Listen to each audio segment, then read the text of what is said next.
vain. There is something uyakubhekelela bangcwele. Amen. Simthola ethi ababe bengena emkhunjini before him. Amen bazalwane. He was aware of usuku ababenalo. Amen. Ngiyabamajina sebekhathele and everything, but waba nozwelo nabo uthi abahambe njengamanje beyophumula. Amen. At this point ngivukela ukuthi uJesu amen bazalwane ejwayele ukuthi kube uyo sevwayo. Amen. Kulesi sikhathi uyena osethatha inkonzo yokuthi aseve abafundi bakhe. Amen. Amen bazalwane ebakhulula. Amen.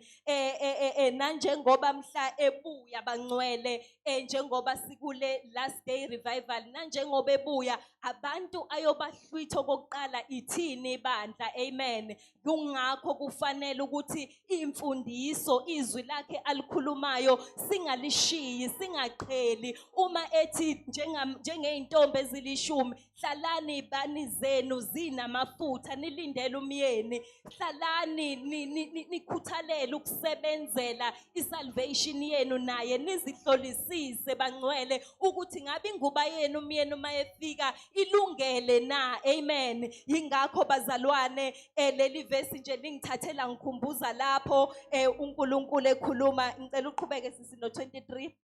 Esezimukisile isixuku wenyukele entabeni eyedwa ukuyokhuleka. Sekufile wayeyedwa lapho. Amen. And then New King James Version, as you see there, and after he had dismissed the multitudes, he went up into the hills by himself to pray. When it was evening, he was still there alone. Amen. So uJesu esebasevile useyabakhulula usethatha isikhathi bazalwane ngoba emva kokuba sesihlangene kanje singabantu abasha. Amen. Emva kokuba sesifellowshipile bangcwele. Amen. Kubalekile ukuthi sithathe isifundiso kuJesu uyavela lana eseqhela yena yedwa eyospenda isikhathi nobaba wakhe uNkulunkulu. Amen. Ube nomkhuba ke nje wakhe ewujwayele kuyiwo lona bangcwele wokuthi uyaqhela ayospenda isikhathi nobaba. He made it a priority to him ukuthi uyaprioritize ukuthi ke nginesikhathi sokukhonza, nginesikhathi sokwenza ukuthi, then nginesikhathi sami nobaba. Amen. Lapho nathi sithola ithuba naye lokuthi sebelela abantwana sekuyilokhiya sikwazi ukumuzwa. Amen. Isikhathi esiningi simuzwe ekhuluma nathi ngezwi lakhe. Amen. That moment when you are reading the word of God, that moment when you revisit the scriptures that were read that day, ekwambulela okusha ngazo. Amen. Udecide ukuthi sengizwile izwi lakho Nkosi ukuze lingabi into yalutho kwamele ngili apply. Where do I apply it in my life? Amen. So lokho bangcwele siyabona siyafunda kule party ukuthi sikuthola lapho uJesu masi adopta that lifestyle ayenayo ukuthi uyanyuka anyukele kubaba spenda isikhathi naye. Amen. Ukuze abe ne relationship. That's how relationships are made. Amen. Ngeke ngibe le nawe ube le besuthi sinobudlelwano. Amen. Lapha yana masifunda nje le parable yama 10 virgins khona la sebenqabile lababanye becela bebachathazela ukuthi hayi ngeke sikwazi. So sebeya baphumani niyowabheka niyowathenga. Mabebuya sebengqongqoza umyeni usefikile uthi anginazi. Amen. And bazalwane, we do not want that. Usuphilile impilo yobungcwele, wangcwele, wazibona ungcwele naphambi kwabantu ohamba nabo. Ethi umyeni mayefika ethi angikwazi ngoba you did not make that time. You did not prioritize ukuthi ube ne relationship naye. Amen. So uJesu audience for one priority yakhe bazalwane, and I urge us ukuthi nathi si-adopte lokho bangcwele ukuba sisizakale endleleni yethu ezabantu abasha. Bangcwele kuzosiza kulezi insuku ngoba angikwazi ukuphuma ngiye emphakathini ngingaspendanga isikhathi naye. Lokho engikuthole kuye kwamele kuphumele bamreceive uChrist enjengoba bangcwele. Amen. So mangiphuma siqu sami ngiyimi bazofumana unqobile sengilahlekisa le chain ubabe besifundisa ngaye displayer la. Amen. Esifundisa ukuthi isalvation iyinto kanje insindiso izwi kaNkulunkulu kumele lisuke lisuka la lize la kwamele nalo segcineni singabi selfish ukuthi alamukele lisenjengoba bazalwane. Amen. Ngicela siqhubeke dadewethu 24. Kepha umkhumbi wawususukile amastadiyo amaningi emhlabathini, ushukunyiswa ngamaza, ngokuba umoya wawuphambene nawo. Amen. Hallelujah. Amen. Ngeke sik-ignoreke bazalwane ukuthi even though we have sat down, we have fellowshiped, we have done it all, we have offered, we have served in the house of the Lord. Amen. Ivunguvungu ziyafika empilweni. Amen. Ivunguvungu ziyafika empilweni kodwa zifika kahle mawunobudlelwano noJesu Kristu inkosi yethu umsindisi wethu. Amen. Ngoba uyakwazi uku-overcome every obstacle, every challenge ebekwe phambi kwakho uma ungaluzanga iposition yakho, uma ungayikhohlwanga ukuthi ubani wena njengomntwana kaNkulunkulu. Amen. Hallelujah. Bazalwane, so lana kuleli verse sibona umkhumbi it's tossed sideways by amagagas olwandle. Amen. Laphayana I'm sure babe ngafikelwa ukwesaba abafundi bakaJesu. Amen. As Christians, as abantu abasha, there are so many things against us. Amen. Uma nje uqala uphakamisa isandla uthi ngiyakwemukela njengenkosi nomsindisi, isitha sithokozi neze. Siqala siphule ama tricks wazo, sizama ama plots wazo, but kunento esiyaziyo ngoba thina sibambe izwi ukuthi konke lokhu kungamanga. Amen. Kuzithiyo zokusiphazamisa endleleni. So we need to move with that mentality. That is where now we applying the word of God. Ukuthi oh, the enemy is putting this ama-tricks akhe ngiyakwazi and move along ngejourney yakho singaphazamiswa izinto eziwumoya nje bangcwele. Amen. Hallelujah. So bazalwane, the boat is far out, the wind was against it. Amen. uJesu usekuphi? Usasemkhulekweni. Ubafakile abafundi bakhe wathi yibani nihamba baphumule lapha, but ivunguvungu seziyavuka along the way. Amen. But ithinto kungenzeka kube isikhathi okusona isona esik-exposer kulama waves obhekene nawo. I-distance indawo kuyona asuke wakhuluma wathi laphayana ePMB lapha khona uSenegama usebizwa ngePK. Amen. Ngoba uthe mayefika lapha wangayifihla ukuthi ubani. Amen. Umntwana kaNkulunkulu wangayifihla ukuthi yena intshisekelo yakhe ilelephi, ayilele ezintweni zezwe. Amen. Amen bazalwane. So kubiza ukuthi singalahlekelwa ukuthina, sizikhumbule njalo ukuthi singobani, yilokho kusumisayo, yilokho ukuthi we know our firm foundation, that it's in Christ. So ngakho sakhe endaweni eright kuKristu oyena olidwala lethu. Amen. Hallelujah. So empilweni sisahamba, you might not be aware, you might be aware. Yingakho kubiza ukuthi sithule sihlolisise. Amen. Ngingathi I still got it kanti sengiphumile endleleni. Amen. Sithule sihlolisise ngoba kungenzeka ukuthi ubusathi uphumule wena laphaya ubaba kubeke khona kanti the boat has moved far away from him, usuqhelelene naye. Amen. Sewusebungozini lena. Amen. Hallelujah. Hallelujah.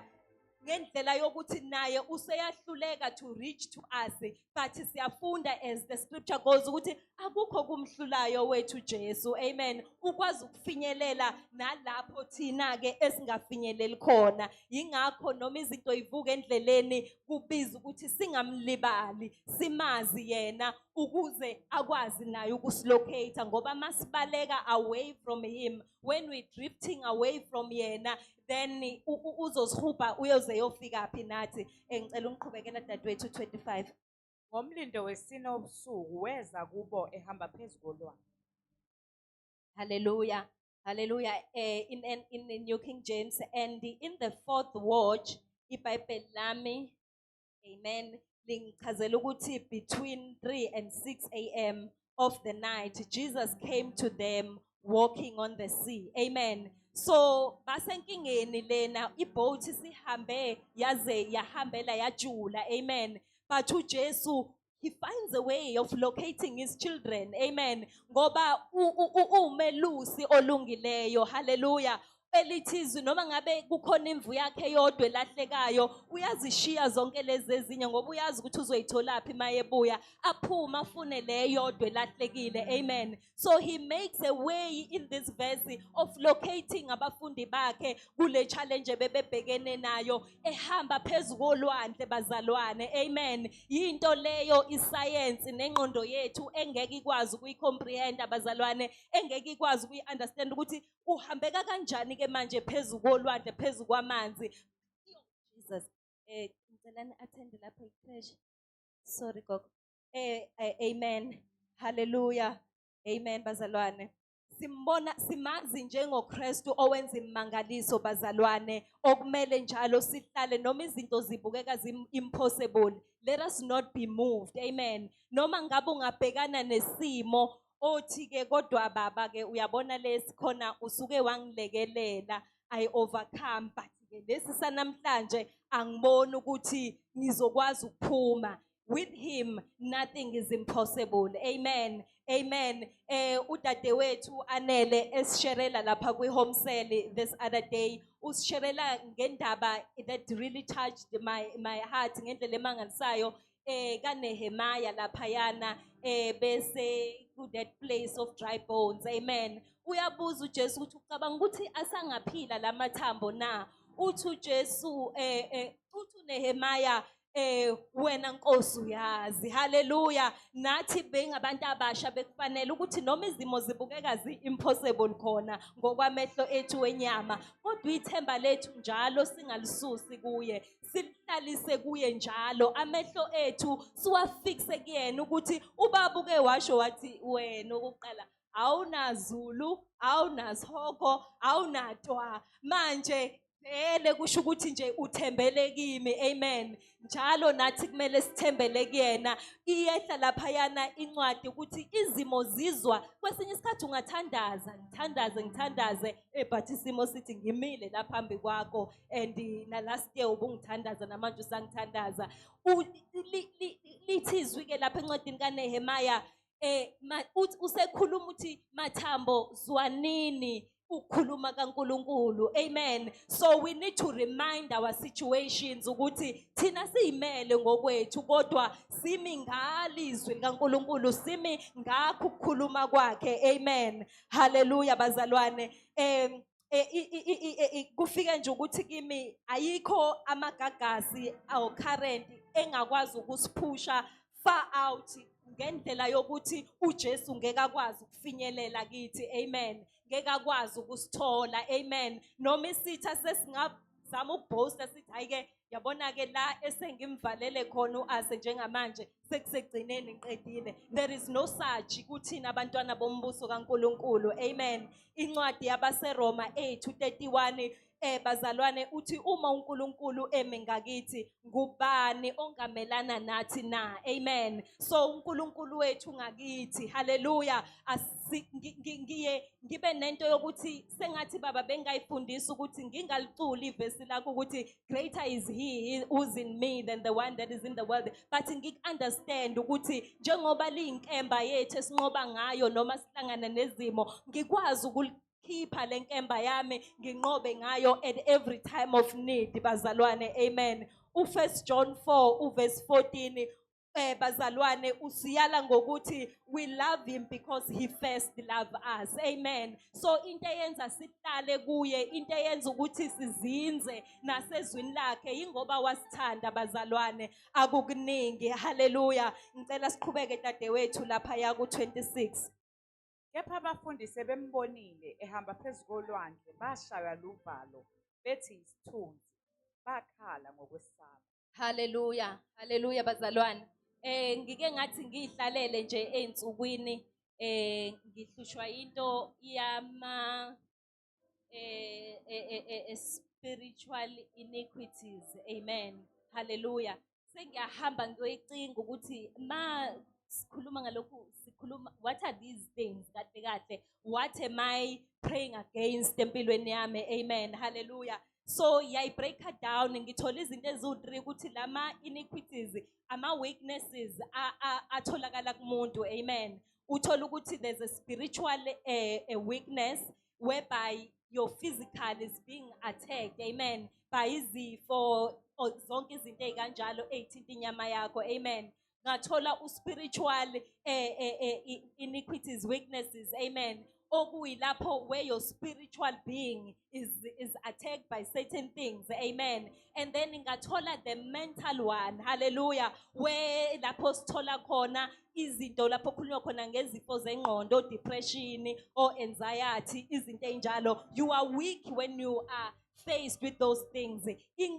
Capacity yakho yokucabanga icabanga ifinyelele to a certain level. You can even convince yourself ukuthi the choice that I'm making, bazalwane, njengoba uNkulunkulu ekhulumile izwi lakhe wasinika konke asinika khona, kodwa ichoice isinqumo washiya ngakuthini ukuthi ke ukhetha sekungokwakho. So le weakness that affects your mental health, it's so dangerous ngendlela yokuthi when you think you have insight on what you are dealing with, meanwhile ingqondo yakho iyakulahlekisa, amen. So bazalwane lapha evesini lapha ku 26 uthi, and when the disciples saw him walking on the sea, they were troubled. Hallelujah. Sebehlalile no Jesu ngisho ebumnyameni ngisho kuphi, but uJesu lo uhamba phezulu kwamanzi.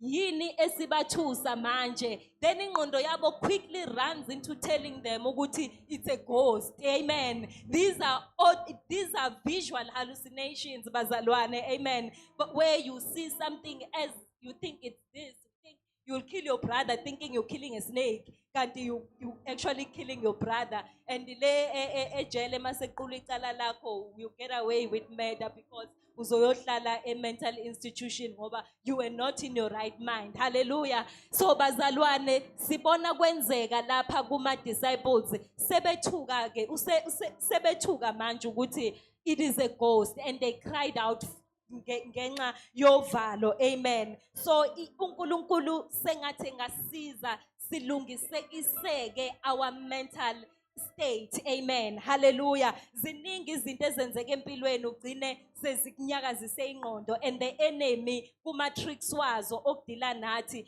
capitalizes on these things, bazalwane, amen, hallelujah, bazalwane, hallelujah. Uthole sengithi besixoxa noThobeka driving the other day, thole sengithi ngi-antisocial, amen, sengiyilabelisha ngithi ngi-introvert, hallelujah. I don't mingle with people engathi nje ngingahlala, kanti you just missing the part yokuthi you are not an introvert. You just mixing with the wrong crowd where you don't belong, hallelujah. Where they'll start calling you EPK, hallelujah. Where they'll start calling you Mama Mfundisi, because they actually see the actual thing in you that you are. And when njengomuntu omusha odukile, you trying to mix with them. Uzizwa ukuthi mangila engathi ngaphuma ngibaleke bese uyilabelisha ukuthi my introvert part siphumile ngathi ngayohlala endini yami ngivala umnyango ngidile nobumina. And when uJesu kwenzela umusa wokuthi usindise ufinyelele kuyena, uyabona ukuthi when I mingle with umzimba kaKristu nabafana nami ngiye ngithi sengathi singakha amadokodo sivele siyohlala khona ndawonye full time, hallelujah, sidla ukudla okufanayo kube kuhle kube njeyana, as it's always nice. So bazalwane, my prayer as we pray ukuthi sengathi ubaba engasilekelela kulungisisiswe ingqondo zethu, singamajini izinto engathi ikhona zibe ingekho, amen. Isitha singadlali ngengqondo yethu ngoba bazalwane isitha kukhulunywa ngaso lapha yana ezwini ukuthi sibhonga njengebhubesi, looking for the one to devour, amen. Okusho ukuthi asilona ibhubesi, amen, kodwa sibhongiso kwalo, amen, ukuzama ukwenzana uku-inflict fear kulabo baNkulunkulu ukuthi njengoba singabantwana bakaNkulunkulu we are protected, bazalwane, sibiyelwe sisesibayeni, akukho i-enemy ngeke izingene la in our territory, amen. Kodwa ukuzama ukukhipha mina from la sizobhonga lengaphandle, then senginale fear sebenayo bacabanga ukuthi ghost. yimi lo yangishayisa laphayana kule place of protection yami, gcine kuwa ama-pillars angivikele. And then that's when i-enemy ithola i-access, sengibaleka ngithi ngibalekela into engekho bazalwane. Awubacabange sebebalekela i-ghost basesikebheni, nampa yasebebaleka sebengena koshaka sekuba njeyana. Hallelujah. That's where you putting yourself in danger. Amen. Instead of ukuthi uhlale in position, i-enemy ixabene nokuthi uhlale in your position. Hallelujah. So bazalwane engathi noma ngabe ivunguvungu zivuka sizibona zibhekene nathi, singayishiyi indawo yethu njengabantu abasha. Ngaleyo ndlela siyokwazi ukuba i-youth ene-impact kulesi sikhathi samanje. Amen. Hallelujah. Singaqhubeka sisimalindi lapha ku-27. Kodwa uJesu wakhuluma kuwo masinyane wathi, yimani isibindi, yimina, ningesabi. Amen. Ileyo bazalwane akukuningi. Jesus said to them, take courage. Amen.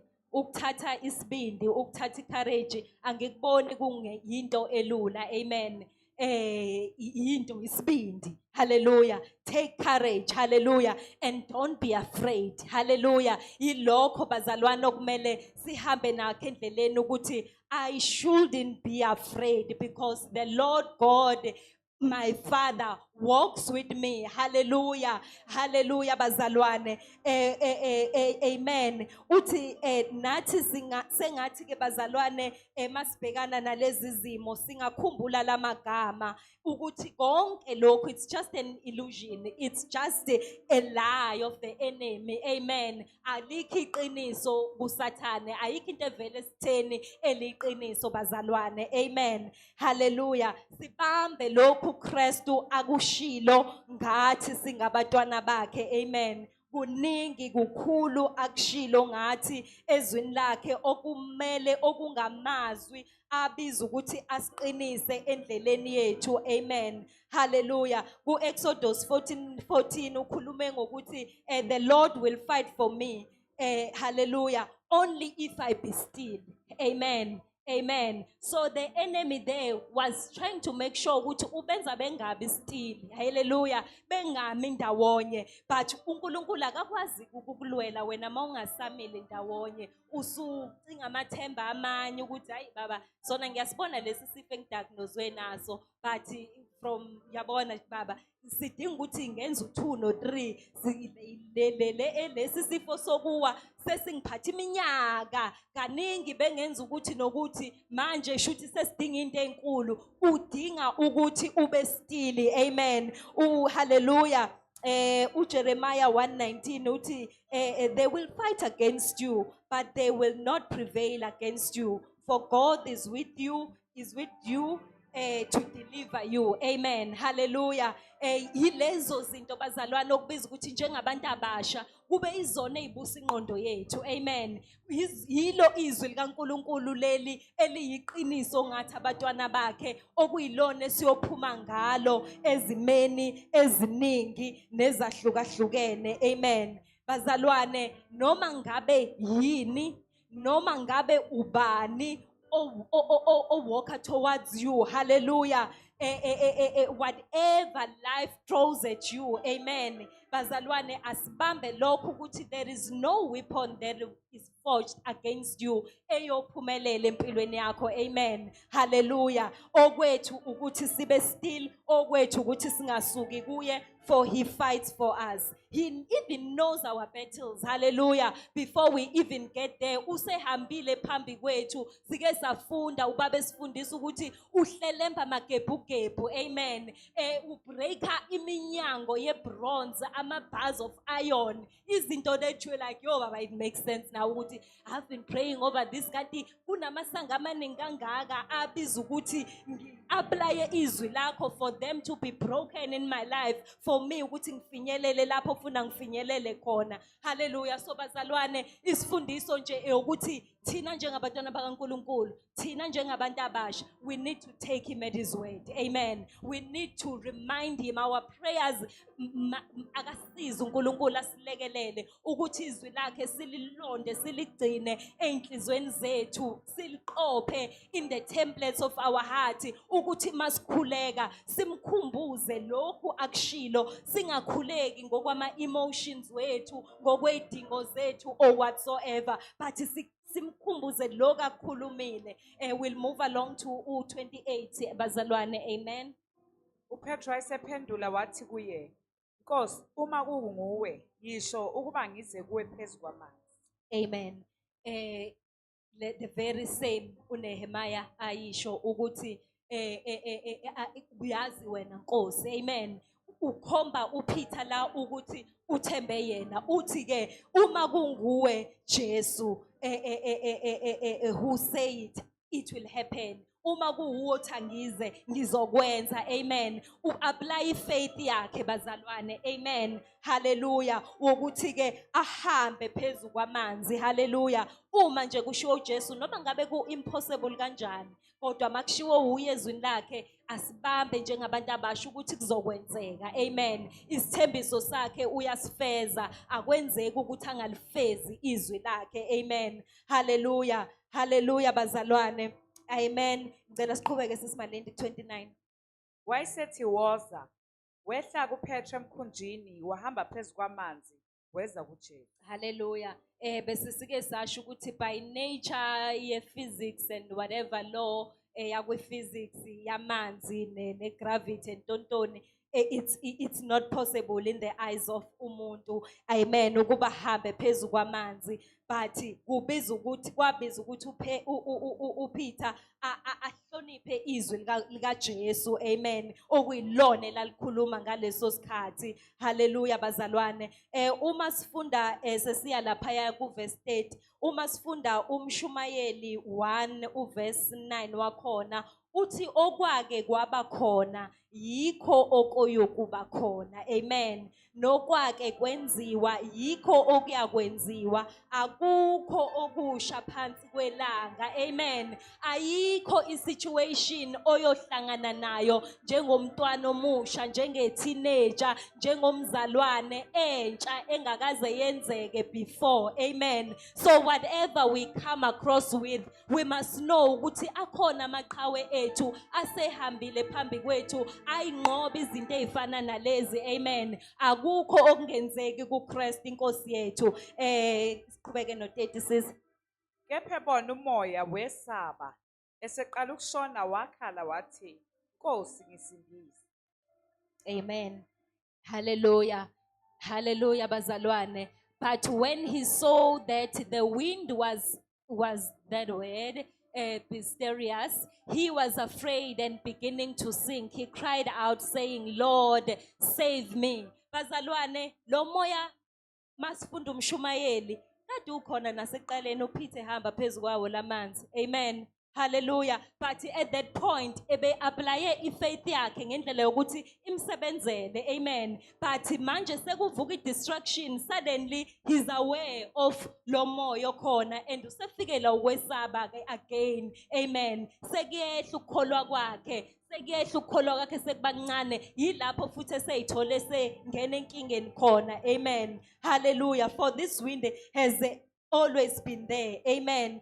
All along kade hamba eflotile emanzini kodwa ngoba i-mental state yakhe isiphazamisekile usebuyelwa ingqondo ukuthi kwenzeka kanjani ukuthi ngihambe emanzini, useyathuka useyaqala uyascreama, ifaith isincane, then he sings again. Hallelujah. That is because he began to doubt the power of God. Amen. That has been at work kuyena apply faith ngoba lo moya sebone ngathi ubona manje awuveli manje. All these years esindisiwe kade ukhona, but he stayed afloat ngoba bekwi-position yakhe engasukile endaweni yakhe. But now that usethuka futhi once more, usemuva futhi is not still again, that's when now eseqala ekunyakaza esephazamiseka. We move to 32.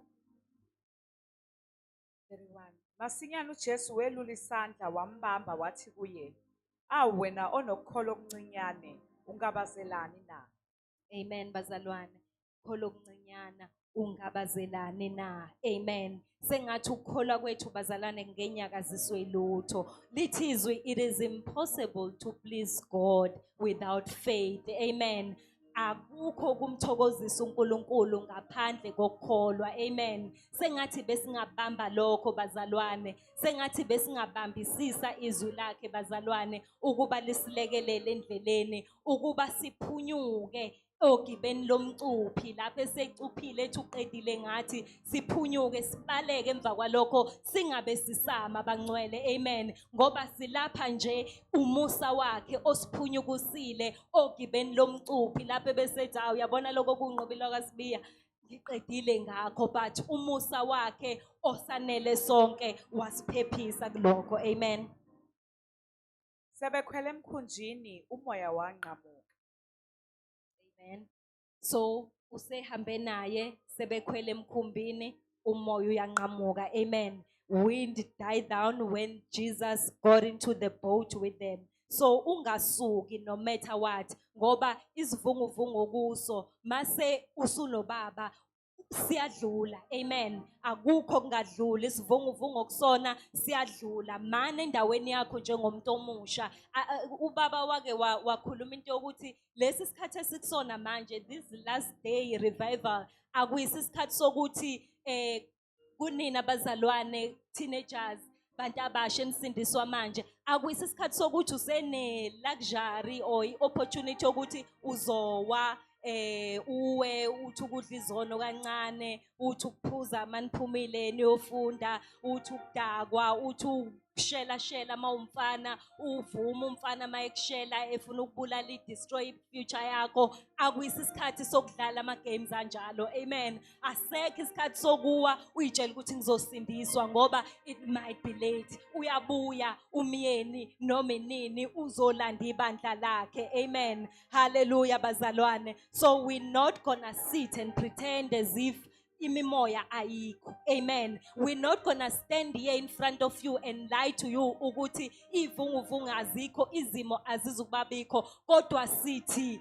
kuyameka ngezwi likaNkulunkulu. Amen. Kuyameka ngokulimukela njengoba sihleli silalele sidela ubuthongo bethu, listening attentively. Singagcini lapho ngoba ukungalenzi kubuwula bazalwane. Amen. We need to apply it to change our lives. Amen. And the lives of those abezemva kwethu. Amen. Because we're not going to be selfish ukuthi thina sesizakele and then go and hibernate. Amen.